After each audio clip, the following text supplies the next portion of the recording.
أعوذ بالله السميع العليم من الشيطان الرجيم من همزه ونفخه ونفثه. بسم الله الرحمن الرحيم. يا أيها الذين آمنوا لا تدخلوا بيوتا غير بيوتكم حتى تستأنسوا وتسلموا على أهلها ذلكم خير لكم لعلكم تذكرون.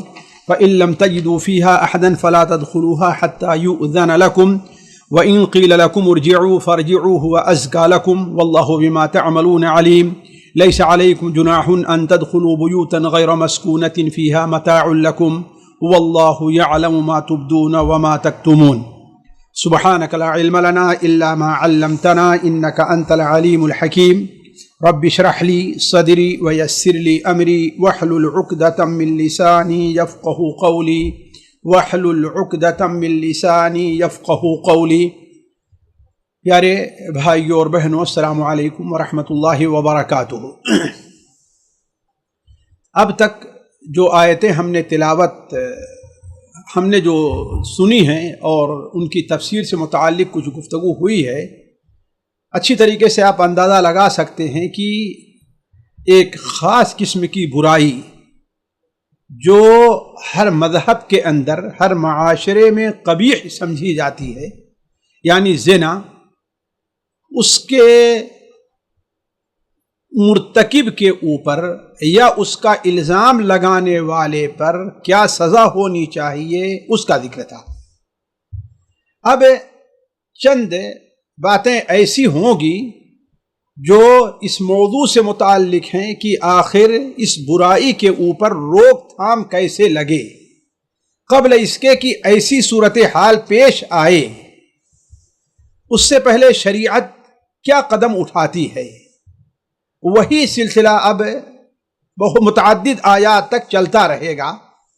مثال کے طور پر اس کا ایک سبب یہ بھی بن سکتا ہے کہ انسان کسی کے گھر میں اچانک داخل ہو جائے اور وہاں کسی غیر محرم کے ساتھ اس کا ایسا مقابلہ ہو جائے کہ معاملہ خطرناک حد تک پہنچ جائے۔ اسی طریقے سے ہم میں سے ہر شخص جانتا ہے کہ زنا کا پہلا جو مرحلہ آتا ہے، پہلا سبب جو بنتا ہے وہ نظر ہے۔ لہذا شریعت میں جہاں کسی کے گھر میں بغیر اجازت کے داخل ہونے پر پابندی لگائی شریعت نے، وہیں ایسی چیز، ایسی عورت کو دیکھنے سے منع فرمایا، نظر کو نیچی رکھنے کا حکم دیا جس کا دیکھنا ہمارے لیے جائز نہیں ہے۔ اسی طریقے سے اس کا بہت بڑا زنا کا بہت بڑا سبب بنتا ہے جو آج کل ہر شخص کے مشاہدے میں ہے کہ عورتوں کا بے پردہ چلنا، اپنے جسم کے ایسے اعضاء کا ظاہر کرنا جو انسان کو اپنی طرف مائل کرے، خاص طور پر وہ شخص جس کے دل میں مرض ہے وہ اس کو دعوت دے، یعنی بے پردگی کہہ لیجئے، اس کے اوپر پابندی لگانا۔ اسی طریقے سے بسا اوقات ایسا ہوتا ہے کہ ایک جنس دوسرے جنس کے سامنے بے پردہ نہیں آتا، لیکن ایسی حرکتیں ہوتی ہیں، ایسی آواز نکلتی ہے، ایسی آواز سنائی دیتی ہے جس کی وجہ سے ایک دوسرے کی طرف مائل ہوتے ہیں۔ جیسے آج کل مثال کو موبائل کے اوپر بات کرنا، اس کے اوپر شریعت نے پابندی لگائی۔ اور اسی طریقے سے شریعت نے اس کا بھی حکم دیا کہ جو لوگ شادی شدہ نہیں ہیں ان کی شادی کا اہتمام کیا جائے، جو لوگ اپنے آپ شادی نہیں کر سکتے ہیں ان شادی پر ان کی مدد کی جائے۔ اسی طریقے سے بہت سے علاقوں میں اس وقت بھی تھا اور آج بھی ہے کہ جہاں قحبہ خانے جسے کہتے ہیں، شریعت نے اس کے اوپر پابندی لگائی ہے۔ اب آپ دیکھتے جائیں تو یہ تمام سلسلہ آگے والی آیات کے اندر پایا جا رہا ہے۔ تو سب سے پہلی بات جو آج مجھے آپ کے سامنے رکھنی ہے وہ یہ ہے کہ جو گھر اپنا نہیں ہے اس گھر کے اندر بغیر اجازت کے داخلے کے اوپر پابندی ہے۔ چنانچہ اللہ تبارک و تعالی ارشاد فرماتا ہے، یا ایھا الذین آمنوا لا تدخلوا بیوتا غیر بیوتکم حتی تستأنسوا وتسلموا علی اہلها ذلکم خیر لکم لعلکم تذکرون۔ اے ایمان والو، گویا کہ خطاب کس کو ہے؟ مؤمنین کو ہے، لیکن جیسا کہ معلوم ہے کہ اگر مردوں کو خطاب ہوتا ہے تو اس میں داخل مؤمنات بھی اور عورتیں بھی ہوا کرتی ہیں۔ تو یا ایھا الذین آمنوا، اے وہ لوگوں جو ایمان لے آئے ہو، خواہ مرد ہے یا عورت، لا تدخلوا بیوتا غیر بیوتکم، لا تدخلوا نہ داخل ہو تم، لا تدخلوا نہ داخل ہو تم، بیوتن کسی ایسے گھروں میں، غیر بیوتکم تو تمہارے گھر کے علاوہ ہے، یعنی جو گھر تمہارے گھر کے علاوہ ہیں، اپنا گھر نہیں ہے، اس گھر میں تم داخل نہ ہو، حتی تستأنسوا، یہاں تک کہ تم اجازت حاصل کر لو۔ استأنس یستأنسو کے معنی اصل میں ہوتا ہے انسیت محسوس کر لو، اسی لیے بعض مفسرین نے ترجمہ کیا ہے کہ حتیٰ کہ گھر والوں کی رضا حاصل کر لو۔ تو عموماً مفسرین نے ترجمہ کیا ہے لا تستأنسوا، یہاں تک کہ تم اذن لے لو، اجازت لے لو۔ اور اجازت چونکہ لینا بسا اوقات کبھی زبردستی بھی ہوتا ہے، کبھی کسی کو مجبور کر کے بھی ہوتا ہے، کبھی کسی کو نہ چاہتے ہوئے بھی انسان اس کے گھر میں اس سے بے تکلفی کے نام پر، ارے بھائی نہیں تھوڑی دیر بیٹھنا مجھ کو، تھوڑا سا مجھے کام ہے، تھوڑی دیر بیٹھو نا، یعنی اس طریقے سے ہے۔ تو اصل میں اس اجازت کو شریعت قبول نہیں کرتی، وہ اجازت جس کے اندر انسیت پائی جائے، یعنی سامنے والا بھی آپ کو اہلاً و سہلاً مرحبا کہہ رہا ہے، سامنے والا بھی آپ کے آمد سے خوش ہے، سامنے والا بھی پسند کر رہا ہے کہ آپ اس کے پاس بیٹھیں، اسی لیے لا تستأذنوا کے بجائے کیا فرمایا؟ لا تستأنسوا فرمایا ہے۔ تو اللہ تعالیٰ فرماتا ہے اے ایمان والو، نہ داخل ہو گھروں میں سوا اپنے گھر کے، یعنی اپنے گھروں کے علاوہ کسی اور کے گھر میں داخل نہ ہو، حتی تستأنسوا، یہاں تک کہ تم اجازت لے لو، یعنی گھر والوں سے اجازت لے لو۔ یہ تو پہلا ادب ہوا۔ دوسرا ادب ہے وَتُسَلِّمُوا عَلَىٰ أَهْلِهَا، اور تم سلام کر لو عَلَىٰ أَهْلِهَا، ان گھر والوں پر، یعنی جس گھر میں داخل ہو رہے ہو ان گھر والوں پر تم سلام کر لو۔ ذَلِكُمْ خَيْرٌ لَكُمْ لَعَلَّكُمْ تَذَكَّرُونَ، ذَلِكُمْ یہ یعنی اجازت لینا اور سلام کر کے جانا، خیر لکم تمہارے لیے بہتر ہے، تمہارے لیے بھی بہتر ہے، یعنی جو اجازت لے رہا ہے اس کے لیے بھی بہتر ہے اور جو اجازت دے رہا ہے اس کے لیے بھی بہتر ہے، یعنی دونوں کے لیے بہتری اسی میں ہے کہ اجازت لے کر کے داخل ہو۔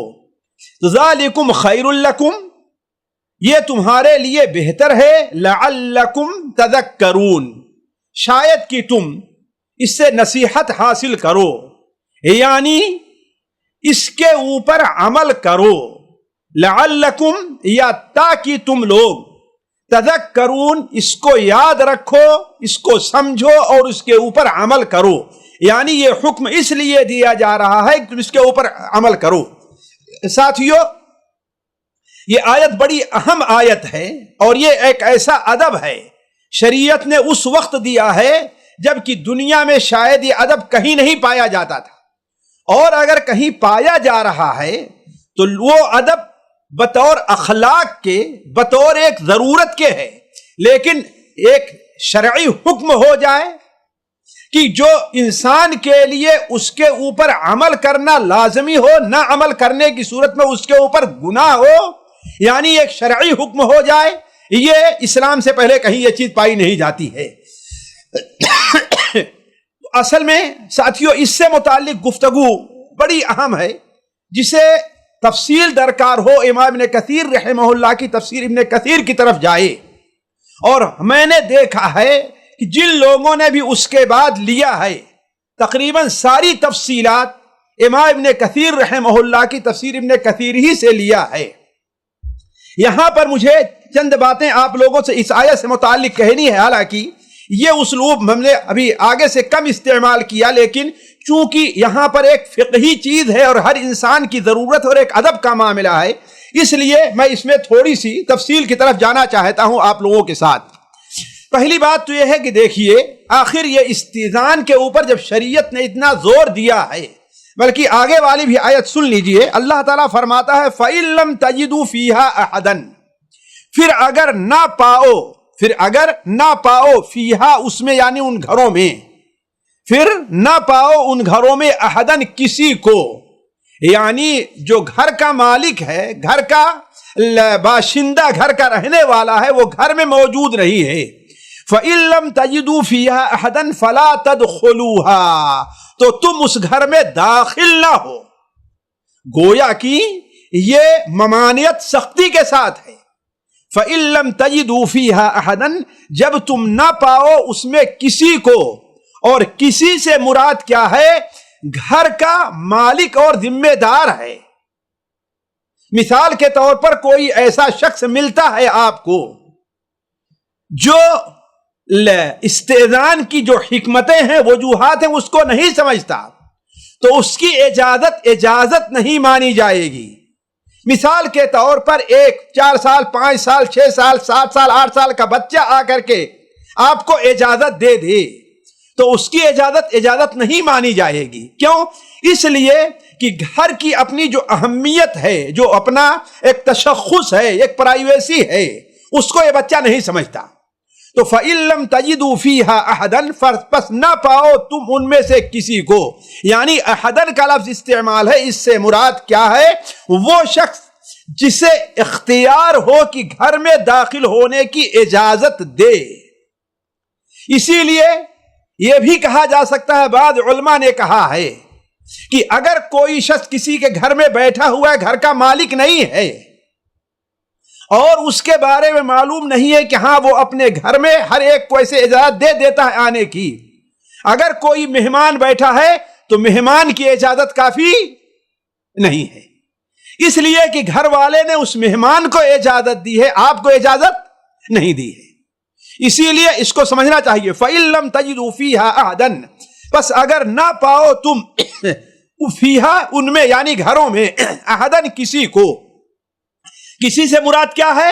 وہ جو گھر کا ذمہ دار ہے، وہ ذات جسے گھر میں بیٹھنے کی اجازت دینا، گھر میں داخلے کی اجازت دینا، جس کو اختیار حاصل ہے۔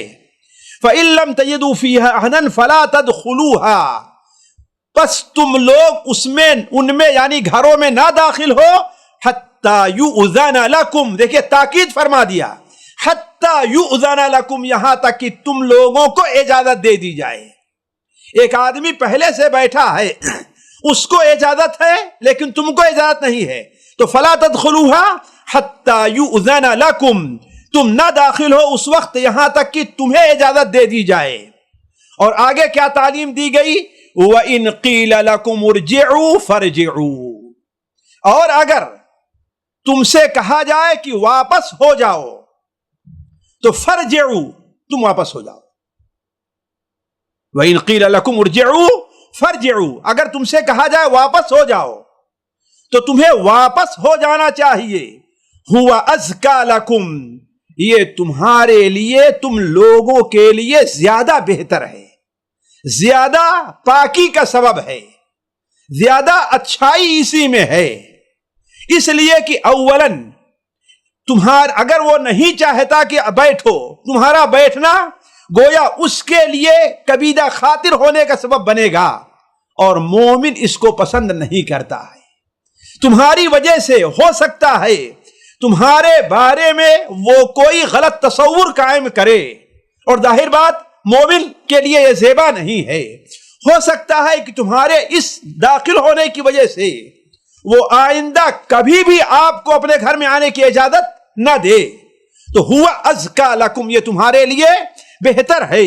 واللہ بما تعملون علیم، اور اللہ تبارک و تعالی بما تعملون، جو کچھ تم لوگ کرتے ہو، علیم، اس کے بارے میں اچھی طریقے سے جانتا ہے۔ کسی گھر میں داخل ہونے کی تمہاری نیات کیا ہے؟ گویا یہاں پر اللہ تعالیٰ یہ متنبہ کر رہا ہے، کسی کے گھر میں داخل ہو تو تو جاسوسی کرنے کے لیے نہ داخل ہو. کسی کے گھر میں داخل ہو تو کسی ایسی بات کا پتہ لگانے کے لیے نہ داخل ہو جسے وہ پسند نہیں کرتا ہے. کسی کے گھر میں داخل ہو تو اس لیے نہ داخل ہو کہ اس کے گھر میں رہنے والے کسی فرد سے، عورت ہے یا بچہ ہے، اس سے تم کوئی غلط تعلقات قائم کرنا چاہتے ہو. تم اس کو سمجھو واللہ بما تعملون علیم. کس نیت سے تم کسی کے گھر جا رہے ہو زیارت کرنے کے لیے، سامنے والا گھر والا نہیں جان سکے گا، لیکن اللہ تبارک و تعالیٰ اس کو جان رہا ہے. تو واللہ بما تعملون علیم. آگے والی آیت بھی اسی سے متعلق ہے. اللہ تعالیٰ فرماتا ہے لیس علیکم جناح ان تدخلوا بیوتا غیر مسکونہ. نہیں ہے تمہارے اوپر کوئی گناہ، تمہارے اوپر کوئی گناہ نہیں ہے اس بات پر. کس پر؟ ان تدخلوا بیوتا، اس لیے اس بات پر کہ داخل ہو تم ایسے گھروں میں غیر مسکونۃ جس میں کوئی نہیں رہتا. کوئی نہیں رہتا سے مراد یہ نہیں ہے کہ بالکل ویران ہے، یہ ہو سکتا ہے، لیکن اصل مراد کوئی نہیں رہتا سے یہ ہے کہ وہ کسی کے رہنے کے لیے خاص نہیں ہے، وہ عام ہے. جیسا کہ مسجد ہے، وہ کیا ہے؟ لوگوں کے لیے عام ہے، اس میں داخلے کے لیے اجازت ضروری نہیں ہے. کوئی دکان ہے، عام ہے. راستوں کے اندر جو مسافر خانے بنے ہوئے ہیں وہ کیا ہے؟ عام ہے، کسی کے لیے خاص نہیں ہے.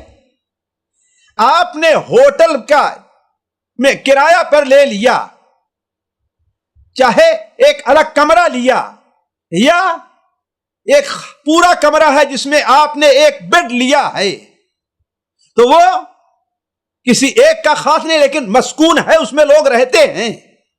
تو مسکونہ سے مراد یہ ہے کہ وہ کسی خاص آدمی کی رہائش کے لیے نہیں ہے.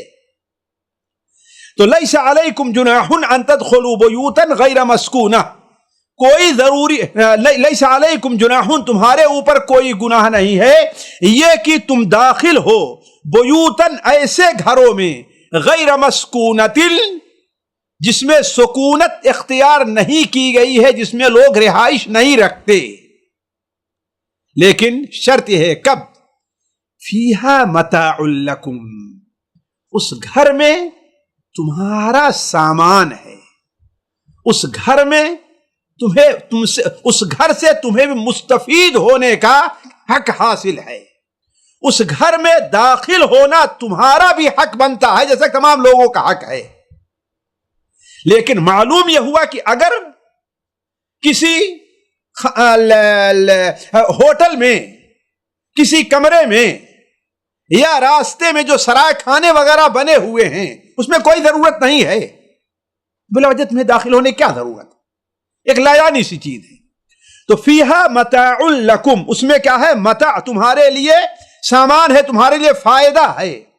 اسی لیے علماء کہتے ہیں اس سے وہ ہوٹل وغیرہ یا مسافر خانے مراد ہیں. ریلوے اسٹیشن بھی اس میں آ سکتا ہے، بس اڈے بھی آ سکتے ہیں، ایئرپورٹ بھی آ سکتا ہے، یعنی وہ علاقے جس میں ہر آدمی کو داخل ہونے کی اجازت ہے. واللہ یعلم ما تبدون وما تکتمون، اور اللہ تبارک و تعالی جانتا ہے ما، اس چیز کو بھی جو تم چھپاتے ہو، ظاہر کر رہے ہو اور جو تم چھپا رہے ہو. جس چیز کو، جس نیت کو تم نے اپنے دل میں چھپایا ہے، دوبارہ تاکید فرمائی اللہ تبارک و تعالی نے، اور جس کو تم ظاہر کر رہے ہو اللہ تبارک و تعالی ہر چیز کو جانتا ہے. ساتھیو، اختصار کے ساتھ یہ ترجمہ اور معمولی سی تشریح تھی ان آیات کی، حالانکہ اس سے متعلق گفتگو بڑی لمبی ہے.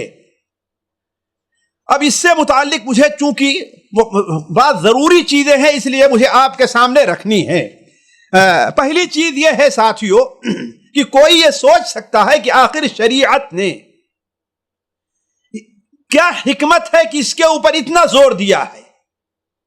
حالانکہ بدقسمتی ہے مسلمانوں کی کہ آج اس کا اہتمام کم ہے، خاص طور پر چھوٹے شہروں اور دیہاتوں وغیرہ میں، یا وہ لوگ جن کا آپس میں بے تکلفانہ تعلق رہا تھا، رشتہ رہا کرتا ہے، ان کے کمروں کے اندر ایسے داخل ہو جانا یہ چیز عام ہے، حالانکہ شرعی نقطہ نظر سے بالکل غلط ہے۔ میں ایسا جانتا ہوں کہ بعض لوگوں میں اختلاف صرف اسی وجہ سے ہوا ہے کہ ان کے کمرے میں بغیر اجازت کے داخل ہو گئے، اسی لیے لڑائی ہوئی ہے کہ وہ موجود نہیں تھے، ان کے کمرے میں جا کر کے کوئی آدمی بیٹھ گیا۔ تو اس قسم کے نقصانات ہر انسان اس کا مشاہدہ کرتا ہے، تو اس کی اصل حکمت کیا ہے؟ علماء کہتے ہیں کہ دیکھیے، اللہ تبارک و تعالی نے گھر کو سکون بنایا ہے، اطمینان کی جگہ بنایا ہے، اور یہ اطمینان اسی وقت حاصل ہوگا جب انسان کو اس میں رہنے کی اپنی آزادی ہو، اس ناحیے سے کہ میری اجازت کے بغیر کوئی یہاں پر نہیں آ سکتا ہے۔ اگر کھٹکا ہے تو اس کا مطلب اسے اطمینان نہیں ہے۔ اسی طریقے سے بلا اجازت کسی گھر میں داخل ہو جانے سے بسا اوقات بعض ایسی چیزوں پر نظر پڑ جاتی ہے جو انسان کے دین اور اخلاق کے لیے خطرناک ہوتی ہے، اور ایسا ہوا ہے اور ہوتا ہے کہ آپ کسی کے گھر میں داخل ہوئے، کوئی عورت ہی کیوں نہیں ہے، اپنے کسی سہیلی کے یہاں جانا چاہتی تھی، گھر تھا، گھر میں داخل ہو گئی اور سہیلی موجود نہیں تھی، صرف اس کا شوہر موجود تھا، بس نتیجہ کیا ہوا کہ معاملہ خطرے کو پہنچ گیا۔ اسی طریقے سے بسا اوقات یہ ہوتا ہے داخل ہو سکتا ہے کسی عورت کو اپنے ساتھی کی بھائی ہو، اس کی بہن ہو، حتیٰ کہ اپنی بیٹی ہی کیوں نہ ہو، اپنی بہن ہی کیوں نہ ہو، کسی ایسی حالت میں دیکھ لے جس کو دیکھنا پسند نہیں کرتا۔ اسی طریقے سے انسان جیسے یہ چاہتا ہے کہ بعض کام انسان کرتا ہے تنہائی میں، وہ چاہتا ہے کہ اسے کوئی نہ دیکھے، بلکہ بسا اوقات وہ چاہتا ہے کہ اس کے قریب سے قریب تر انسان بھی نہ دیکھے، حتیٰ کہ شوہر چاہتا ہے کہ اس کی بیوی بھی نہ دیکھے، بیوی چاہتی ہے اس کا شوہر بھی نہ دیکھے۔ یعنی ایک آگے بڑھ کر کے بات میں کر رہا ہوں، لیکن عام لوگوں کی بات لے لیجئے، خود اپنے اوپر قیاس کر لیجئے کہ آپ بعض ایسے کام، حالانکہ جائز کام ہے، وہ کوئی ناجائز کام نہیں ہے، آپ یہ چاہتے ہیں کہ اس کو کوئی نہ دیکھے، تو اگر بغیر اجازت کے آنے کی اجازت ہو جائے تو اس کے اوپر پابندی نہیں رہ سکتی ہے۔ اسی طریقے سے یہ تجربے کی بات میں بتا رہا ہوں، کسی کے گھر میں، کسی کے خاص اپنے رہنے کی جگہ میں اچانک کوئی آدمی پہنچ جائے، ٹپک پڑے، تو انسان کو وحشت اور گھبراہٹ ہوتی ہے۔ بہت سے لوگوں کے پاس آپ ایسے پہنچیں گے کہ ہاں بھائی کیا چاہتے ہو، بجائے اس کے کہ ہنس کر کے مسکرا کر کے بولیں، وہ کیا ہے، ہاں کیا کام ہے تمہارا، کیسے آ گئے اس وقت، تو گویا اب آپ کو بھی تکلیف ہوگی کہ روزانہ ہم سے کس طریقے سے ہنس کر کے بات کرتا ہے، اور آج کیسے ہم سے ناراضگی سے بات کر رہا ہے۔ آپ یہ نہیں سمجھتی کہ غلطی آپ کی ہے کہ بغیر اجازت کے اس کے گھر میں داخل ہو گئے۔ اس طریقے سے ساتھیوں بہت سی وجوہات ہو سکتی ہیں جس کی وجہ سے علماء نے کہا ہے کہ یہ اجازت لینا بہت بڑی حکمت کے اوپر مبنی ہے۔ اب ہم آتے ہیں، دیکھیے ان آیات کے پیش نظر پہلی بات ہے خطاب، جیسا کہ ہم نے پہلے کہا یہ مردوں کو ہے، یہی حکم عورتوں کے لیے بھی ہوگا کہ کسی کے گھر میں بغیر اجازت کے داخل نہ ہوں۔ دوسری بات، دوسرا فائدہ یہ ہے فقہی طور پر، اللہ تعالیٰ فرماتا ہے لا تدخلوا بیوتا غیر بیوتکم، میں چاہوں گا اس پر اچھی طریقے سے توجہ دیں، یہ عام ہے، خواہ گھر کسی کا بھی ہو، دوست کا ہے، کسی اجنبی کا ہے، اپنے محرم کا ہے، حتیٰ کہ اپنی بہن اور بیٹی اپنی ماں کا گھر ہی کیوں نہیں ہے۔ اللہ تعالیٰ غیر بیوتکم، اپنا گھر یعنی وہ گھر جس میں تم اور تمہاری بیوی، تمہارے چھوٹے بچے رہتے ہیں، ان کی بات ہو رہی ہے۔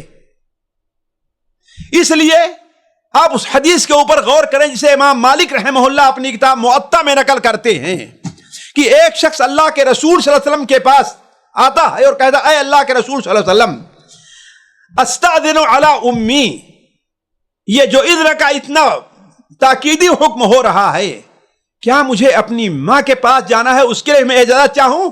آپ نے فرمایا کہ ہاں، ماں کے پاس جانا ہے پھر بھی اجازت لو.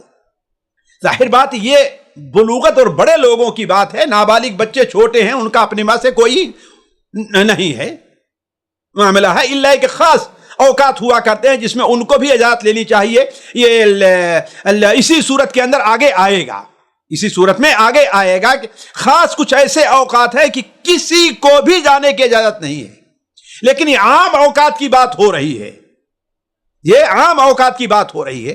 تو آپ نے فرمایا کہ ہاں. اس نے کہا اے اللہ کے رسول میں اسی گھر میں اپنی ماں کے ساتھ رہتا ہوں. تو آپ نے فرمایا استاذن علیہا، اجازت لے کر کے جاؤ. اس نے کہا اے اللہ کے رسول صلی اللہ علیہ وسلم میں ہی اس کا خادم ہوں، میں ہی اس کی خدمت کرتا ہوں. آپ نے فرمایا استاذن علیہا، اس کے پاس جانا ہے تو اجازت لے کر کے جاؤ. پھر آپ نے فرمایا کیا تم یہ چاہتے ہو کہ تم اپنی ماں کو برہنہ دیکھ لو؟ یعنی ہو سکتا ہے کوئی ایسا وقت اپنی چادر اتارے ہوئے ہے، اپنے کپڑے تبدیل کر رہی ہے، اپنا کوئی اور معاملہ ہے. اس نے کہا اللہ کے رسول نہیں. پھر اجازت لے کر کے جاؤ. تو گویا اللہ تعالیٰ فرماتا لا تدخلوا بیوتا غیر بیوتکم، اپنے گھروں کے علاوہ وہ گھر کسی دوست کا ہے، اجنبی کا ہے، ساتھی کا ہے، بڑے بھائی کا ہے، اپنی بہن کا ہے، اپنی بیٹی کا ہے، حتیٰ کہ اپنی ماہی کا گھر کیوں نہیں، وہ بھی اس کے اندر داخل ہے. بلکہ صحابہ کرام کا طور طریقہ آپ دیکھیے تو یہ پتا چلتا ہے کہ جس گھر میں صرف آپ اور آپ کی بیوی رہتی ہے، صرف آپ اور آپ کی بیوی ہوتا، چھوٹے بچے بھی ہوں، اس گھر کے اندر بھی جانے سے پہلے اجازت لینا یا اپنی آمد کی اطلاع دے دینا، یہ کیا ہے؟ یہ بھی مستحب ہے. سنن ابو داؤد اور مسند احمد وغیرہ میں حضرت اللہ کے رسول صلی اللہ علیہ وسلم کی وہ حدیث ہے حضرت عبداللہ ابن مسعود کی. حضرت زینب ان کی بیوی بیان کرتی ہیں کہ عبداللہ ابن مسعود جب گھر میں آتے، اپنی کام سے فارغ ہو کر دروازے پر پہنچتے تو کھکھارتے، اور کھکھار کر کے تھوک دیتے تاکہ ہم لوگوں کو معلوم ہو جائے کہ کسی ایسی حالت میں نہ پہنچ جائے کہ ہمیں وہ، اور ہوتا آپ کی بیوی ہے، کوئی تکلف اس میں نہیں ہے، ان لباس لکم وانتم لباس لہن، لیکن وہ بھی ہر حال میں نہیں چاہتی کہ آپ اس کو کسی حالت میں دیکھ لیں. ہو سکتا ہے وہ باتھ روم سے گئی ہو کسی غرض سے، ویسے نکل رہی اور نہیں چاہتی آپ اس کو دیکھیں اس حال میں. تو اگرچہ اپنا ہی گھر کیوں نہیں ہے، لیکن اس میں بھی اجازت لے کر کے جانا کیا ہے؟ یہ مستحب چیز ہے. اسی طریقے سے استئذان کا مستحب طریقہ کیا ہے؟ شریعت کے اندر ہے کہ اجازت 3 بار لی جائے.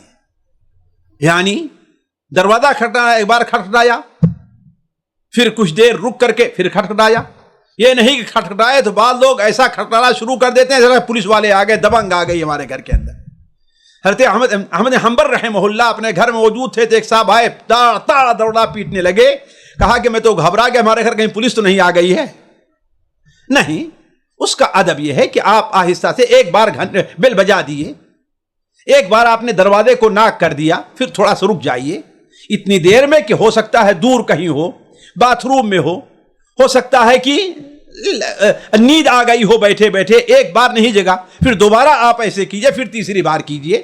تو یہ 3 بار ہے، جیسا کہ صحیح بخاری وغیرہ میں وہ حدیث ہے اور آپ لوگ بار بار سن چکے ہوں کہ ابو موسیٰ اشعری رضی اللہ تعالیٰ عنہ حضرت عمر رضی اللہ تعالیٰ عنہ کی خدمت میں حاضر ہوئے ان کے گھر، 3 بار اجازت چاہی، جب انہوں نے اجازت نہیں ملی تو واپس جانے لگے. لیکن حضرت عمر نے محسوس کر لیا تھا اور سن لیا تھا کہ یہ ابو موسیٰ اشعری کی آواز ہے. کہاں ہم نے عبداللہ ابن قیس کی آواز سنی ہے، وہ کون ہے، کہاں گئے؟ تو لوگوں نے جب جا کر کے دیکھا تو واپس جا رہے تھے تو ان کو بلوایا اور پوچھا ایسا تم نے کیوں نہیں کیا؟ تو کہا ہم نے اللہ کے رسول صلی اللہ علیہ وسلم کی حدیث سنی ہے کہ وہ 3 بار اجازت لینی چاہیے، اگر اجازت نہ ملے تو واپس چلا جائے انسان. اسی طریقے سے اجازت لینے والے کو چاہیے کہ دروازے کے سامنے نہ کھڑا ہو، بہت سے لوگ ہوتا ہے دروازے کے سامنے کھڑے، دروازہ کھلا تو گھر کے اندر تک کا بسا اوقات اگلے صحن کے اندر کوئی رہتا ہے، یا اگلے اندر کے دروازہ جو ہے وہ بھی دروازے کے سامنے رہتا ہے کہ یہاں سے اندر کی چیز دکھائی دیتی رہتی ہے، بہت جگہ پر ہوا کرتا ہے، تو ہو سکتا ہے کہ اندر نظر پڑ جائے دروازہ کھلا تو آپ نے صلی اللہ علیہ وسلم کا فرمان، آپ صلی اللہ علیہ وسلم خود عمل یہ ہے اور آپ نے تعلیم بھی دی ہے کہ جب کوئی کسی اجازت لینا چاہے تو دروازے کے دائیں یا بائیں کھڑا ہو، سامنے نہ کھڑا ہو۔ اسی طریقے سے یہاں پر اور یہ بھی واضح کر دوں کہ یہ چیز اللہ کے رسول نے جو فرمایا، اللہ تعالیٰ استئناس کے اندر داخل ہے، یہ نہیں کہا استئذان، یعنی تم ایسی اجازت لو کہ جس سے انسیت پیدا ہو۔ اگر دیکھا انسان گھبرا جائے گا تو اس پر راضی نہیں ہوگا، گویا کہ اجازت آپ کو صحیح طور پر نہیں ملے گی۔ اسی طریقے سے اجازت لینے والا پہلے سلام کرے، اس کی دو صورت ہوتی ہے، آئے السلام علیکم میں فلاں ہوں، السلام علیکم میں اندر آ سکتا ہوں، السلام علیکم، اس طریقے سے، یہ نہیں کہ ہاں بھائی میں اندر آ سکتا ہوں۔ اللہ کے رسول نے نہیں، بلکہ اس آیت کے اندر خود یہ ہے حتی تستانسوا وتسلموا علی اہلہا، یہاں تک کہ تم اجازت لے لو اور گھر والوں پر سلام کر لو۔ اسی لیے اللہ کے رسول صلی اللہ علیہ وسلم نے کے پاس ایک صاحب آئے اور اندر جا کر کے بیٹھ گئے تو آپ نے فرمایا کہ باہر جاؤ، سلام کرو، پھر دوبارہ آ کر کے، میں اس تفصیل میں نہیں جانا چاہتا، یہاں پر یہ چند چیز ہیں۔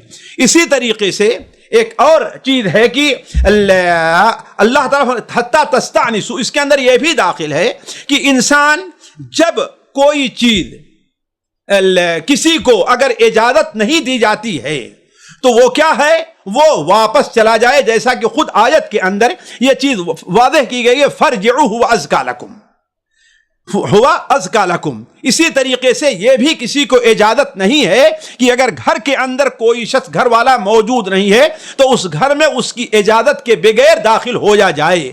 اس طریقے سے ساتھیوں اور بہت سے مسائل ہیں، لیکن چونکہ اب وقت ختم ہو گیا ہے، میں اپنی بات یہیں پر ختم کرتا ہوں۔ صرف کہنے کا مقصد یہ ہے کہ یہ آیت بڑی اہم ہے اور اس کے اندر اللہ تبارک و تعالیٰ نے کسی کے یہاں جانے اور ملاقات کے لیے ہے تو اس کے لیے ایک اہم ادب ہمیں آپ کو سکھایا ہے کہ ہم اجازت لیں، اور ایسے طور پر اجازت لے کہ وہ گھر والا ہم سے مانوس ہو، نہ یہ کہ وہ ہم سے متنفر ہو جائے۔ اللہ تبارک و تعالیٰ سے دعا ہے کہ اللہ تعالیٰ ہمیں اور آپ کو ان آداب پر عمل کرنے کی توفیق عطا فرمائے۔ والسلام علیکم ورحمۃ اللہ وبرکاتہ۔ سامعین کرام، ہمارے علمی اور عوامی دروس اور سوال و جواب کی مجلسوں سے آپ خود بھی مستفید ہوں اور اپنے دوست و احباب کے ساتھ بھی شیئر کریں۔ عین ممکن ہے کہ آپ کے شیئر سے کسی کی اصلاح اور آپ کے لیے صدقہ جاریہ بن جائے۔ واٹس ایپ پر اسلامک میسج حاصل کرنے کے لیے نمبر نوٹ فرمائیں: یعقوب عزیز 00966 5089 59707۔ واٹس ایپ سوال جو آپ گروپ میں ایڈ ہونے کے لیے نمبر نوٹ فرمائیں: عبدالسلام عمری 00966 502627 622۔ نمبر بھیجتے ہوئے نام اور پتہ ضرور لکھیں۔ اسی طرح ہمارے یوٹیوب چینل اسلامی دعویٰ کو ضرور سبسکرائب کریں تاکہ ہماری ہر نئی اور اہم ویڈیو کی اطلاع آپ کو فوری حاصل ہو جائے۔ تمام دروس، مقالات اور سوال و جواب سیریز کے لیے ہماری مشہور ویب سائٹ www.islamidawah.com کا مشاہدہ کرتے رہیں۔ السلام علیکم ورحمۃ اللہ وبرکاتہ۔